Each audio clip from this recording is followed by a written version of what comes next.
ဇလန်းစာမှာတော့ဂွမ်ကသူ့ကိုဖင်နီဘေ့စ်ဘောစားနေတာကိုအားပေးနေပါတယ်။ဖင်ကစူးစမ်းပြီးစော့နေပြီမဲ့နောက်ဆုံးတော့ပြိုင်ဘက်တင်ကဘရုစ်ပဲနိုင်ရသွားခဲ့တဲ့အပြင်ဖင်ကိုစနှောက်သွားပါသေးတယ်။ပွဲပြီးဘရုစ်တယောက်အိမ်ကိုစမိန်စီးပြန်လာတဲ့အခါဇုံတယောက်ကသူ့ကိုဖမ်းခေါ်သွားခဲ့ပါတယ်။ဘရုစ်ပြောက်သွားတဲ့ကိစ္စကိုလူပြောက်ပိုစတာကတ်ရုံအပြင်ဘယ်သူမှမကူညီနိုင်ခဲ့ကြပါဘူး။ဒီနေ့မှာတော့ဖင်တယောက်ကြောင်းအိမ်တော်ဝင်နေတော့သူ့ကိုအနိုင်ကျင့်နေကြဘူလီ၃ယောက်လည်းအိမ်သာထဲရောက်လာပါတယ်။၃ယောက်ကဖင်းကိုအနိုင်ကျင့်မလို့လုံးနေတော့မှာပဲတိုင်းတက်တဲ့ရော်ဘင်ရောက်လာပြီရော်ဘင်ကဘူလီ၃ယောက်ကိုဖင်းကိုထပ်ထိငါနဲ့တွေ့မယ်လို့ချင်းချောက်လိုက်တော့၃ယောက်လည်းထွက်သွားရပါတော့တယ်ဖင်းညမကွာကအချားမြင်ရတဲ့ပြီးသူ့အိမ်မက်ထဲမှာပြန်ပြီးသမားကိုတွေ့တဲ့အကြောင်းဘရုစ်ညမကိုပြောမိပါတယ်အခင်းဖြစ်ရနေရတွေမှာတရားခံဟာသူ့အမှတ်သားအနေနဲ့အနေအောင်ဘူပေါင်းတွေခြံထားတတ်တာကိုရဲတွေကလွင်ဘယ်သူမှမသိကြပါဘူးအဲ့ကိစ္စအကြောင်းရဲတွေအကြောင်းကိုလာဆောင်တဲ့တော့ခွန်ကဘူပေါင်းကိစ္စကိုအိမ်မက်ကတဆင့်သိခဲ့ကြောင်းနဲ့တခါတည်းသူ့အိမ်မက်တွေကမှန်တဲ့ကြောင်း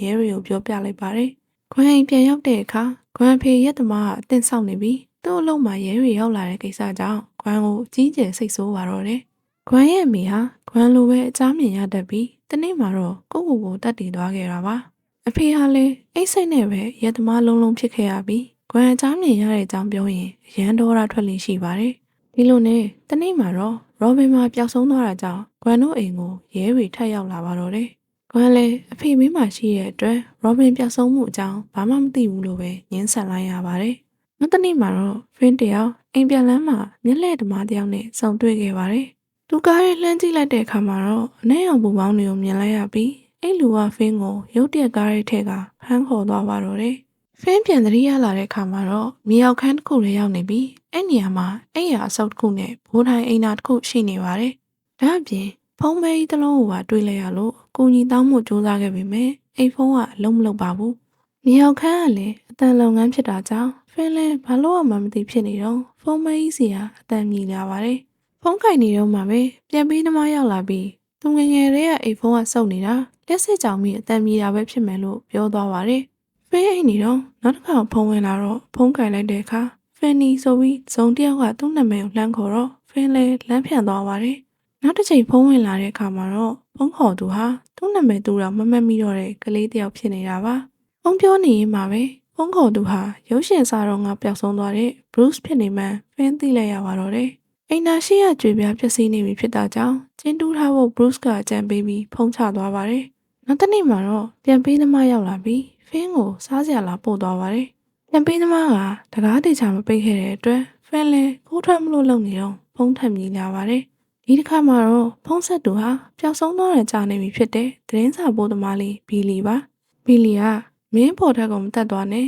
အဲ့ဒါထောင်ချောက်ပဲအပေါ်တက်သွားတာနဲ့ပြန်ပေးသမားကမင်းကိုရိုက်ဖို့ကပတ်နဲ့ထိုင်ဆောင်နေရလို့ပြောပါတယ်။ဘီလီတော့ကတော့သတိလစ်တဲ့အထိဆွဆွဝဝရိုက်ခံခဲ့ရတာပါ။တကယ်တော့ဖေးစီဖုံးခေါ်နေတဲ့ကလေးတွေဟာရင်ကအဖမ်းခံခဲ့ရပြီးတိဆုံးသွားပြီးသားဝိညာဉ်တွေဖြစ်ပါတယ်။ဖန်လဲအပေါ်ထက်တော့ချောင်းကြည့်ရဲ့အခါပြန်ပြီးသမားဟာတကယ်ပဲခပတ်ကင်ပြီးငုတ်တုတ်ထိုင်ဆောင်နေတာကိုတွေ့လိုက်ရပါတယ်။နောက်တစ်နေ့ဖုံးထက်လာတဲ့အခါမှာတော့ဖုံးခေါ်သူကခန်းထဲကကျန်းပြင်းတဲ့နိုင်ရန်ကြားမှာကျိုးတစ်ချောင်းဝတ်ထားခဲ့ကြောင်းပြောပြပါတယ်။ဖန်လဲအဲကျိုးနဲ့အပေါ်တက်ဖို့ကြိုးစားပြီးမြဲတန်ပန်းပဲပြုတ်ထွက်လာလို့လက်လျှော့လိုက်ရပြန်ပါတယ်။အဲကာလာရီမှာကွမ်ဟာပြန်ပေးဆွဲခံရတဲ့ဘီလီနဲ့နှဲအောင်ပူပေါင်းတွေကင်ထားတဲ့ပြန်ပေးသမားကိုအိမ်မက်မက်ခဲ့ပါတယ်။အဲအကြောင်းသူ့အဖေကိုပြောပြတဲ့အခါထုံးစံတိုင်းအဖေကမယုံကြည်ပါဘူး။ရဲတွေလည်းတန်တရားရှိတဲ့အိမ်တွေကိုလိုက်စစ်ဆေးကြည့်တဲ့အခါအိမ်မှာမက်ဆိုတဲ့စီသမားကကလေးပြောက်တဲ့အမှုကိုရဲတွေထက်တောင်ပိုစိတ်အားထက်တန်နေအောင်တွေးလိုက်ရပါတယ်။မက်က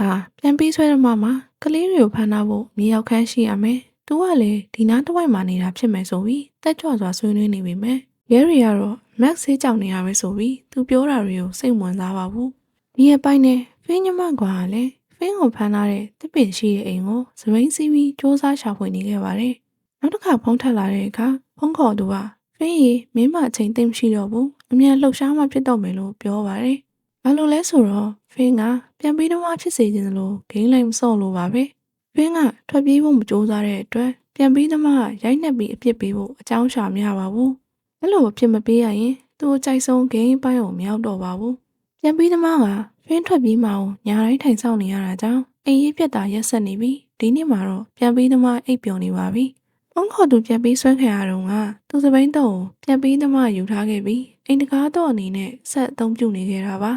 ဖုန်းခေါ်သူလည်းသူတိတ်ဆုံးသွားခဲ့တာကြာပြီဖြစ်တာကြောင့်တော့ရဲ့လှုပ်ဝက်နံပါတ်အတိအကျအောင်မမှတ်မိတော့ပေမဲ့ဖြစ်နိုင်ခြေရှိတဲ့နံပါတ်တွေကိုပြောပြခဲ့ပါတယ်ဖင်လည်းတော့ဖွင့်လို့ရသွားပြီးထွက်ပြေးခဲ့ပေမဲ့ခဏကြာမှပဲပြန်ပြီးသမားဖင်းကိုပြန်မိသွားခဲ့ပါတယ်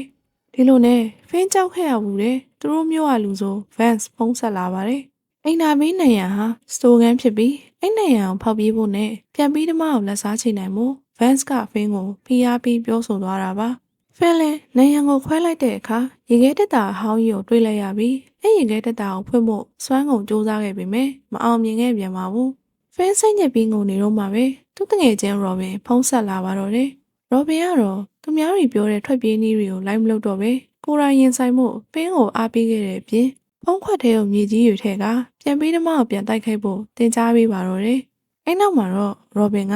ဒါငါနောက်ဆုံးဖုန်းခေါ်တာပဲငါအတွက်မင်းပြေအောင်ထွက်ပေးပါလို့ပြောပြီးဖုန်းချသွားပါတယ်အဲ့အချိန်ကွမ်လဲဗန်စကြောင်းကိုအိမ်မက်မက်ခဲ့ပြီးအိမ်နံပါတ်ခုလေးတစ်ကိုမြင်လိုက်ရပါတယ်ကွမ်တယောက်အဲ့အိမ်ကိုပြင်မာကိုယ်တိုင်လိုက်ရှာတဲ့အခါအိမ်နံပါတ်ခုလေးတစ်ရှိမှာတိတ်ဆုံးပြီးသားကလေးဝိညာဉ်တွေကိုမြင်လိုက်ရပါတော့တယ်အဲ့ဒါနဲ့တူလဲချက်ချင်းအိမ်ပြန်ပြေးပြီးရဲတွေကိုဖုန်းဆက်အကြောင်းကြားလိုက်ပါတယ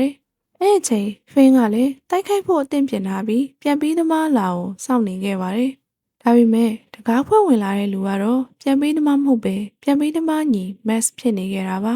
ဦးချောက်ကြားမက်စ်ကသူ့ကိုခုခုမူမမှန်တာကိုသတိထားမိခဲ့တာကြောင့်မြေအောက်ခန်းတကားကိုလာဖွင့်ကြည့်ရတာဖင်းကိုရှာတွေ့ခဲ့တာပါဖင်းနက်စ်ကပြောနေတော့မှပဲပြန်ပြီးသမားရောက်လာပြီးမက်စ်ကိုပစိန်နဲ့ခုတ်တက်လိုက်ပါတော့တယ်ပြန်ပြီးသမားသူ့အကြောင်းတွေကိုသူ့ညီတီသွားလို့မတက်တာပဲတက်လိုက်ရတာကြောင့်ဖင်းကိုရန်ဒေါတာထွက်နေပါပြီပြန်ပြီးသမားသူ့ခွေးကိုခေါ်လာခဲ့ပြီးဖင်းသားကျွေးဖို့အတွက်နိုင်ရန်မှာခဏချီထားလိုက်ပါတယ်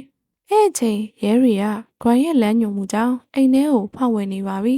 ပြန်ပြီးသမားဖင်းကိုပစိန်နဲ့လိုက်ခုန်နေတော့ဖင်းချိုတူးထားတဲ့ကျင်းနဲ့ကျသွားပြီးပြန်ပြီးသမားလည်းတယ်လီဖုန်းကျိုးနဲ့လေဝေးညှက်ခံရပါတော့တယ်အဲ့အချိန်မှာပဲနောက်ဆုံးဖုန်းကောဝင်လာခဲ့ပြီးဖင်းကပြန်ပြီးသမားကိုနားထောင်ခိုင်းလိုက်ပါတယ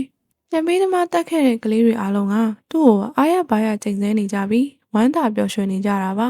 ါပြန်ပြီးသမားလည်းဖင်းလက်ချက်နဲ့ပဲတည်ဆုံးခဲ့ရပြီးဖင်းကပြန်ပြီးသမားအသားကိုလှီကခွေးကိုကျွေးလိုက်ပါတယ်ရဲရီကလှုပ်ဝက်မြေရောက်ခန်းထဲမှာကလေးလောင်းတွေကိုရှာတွေ့ခဲ့ပြီးပြန်ပြီးသမားခြားနေရာမှာကလေးတွေကိုတက်ကဒီမြေရောက်ခန်းမှာလာမြုပ်နှံထားခဲ့လို့ယူဆကြပါတယ်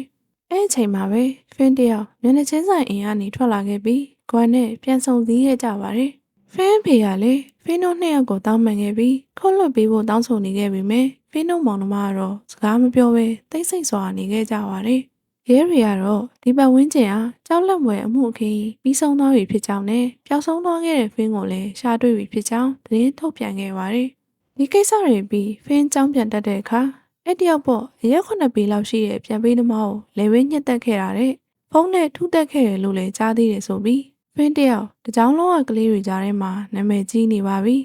ဖင်းကိုနိုင်ကျင့်နေကြဘူးလီ3ယောက်ကလည်းသူ့ကိုမထီရဲကြတော့တဲ့အပြင်သူတွေ့ခဲ့ရတဲ့ကောင်မလေးကလည်းသူ့ကိုစကားဆပြောတဲ့ဇဝင်ခန်းနဲ့ဇလန်းလေးကိုစောင့်တက်ထားပါတယ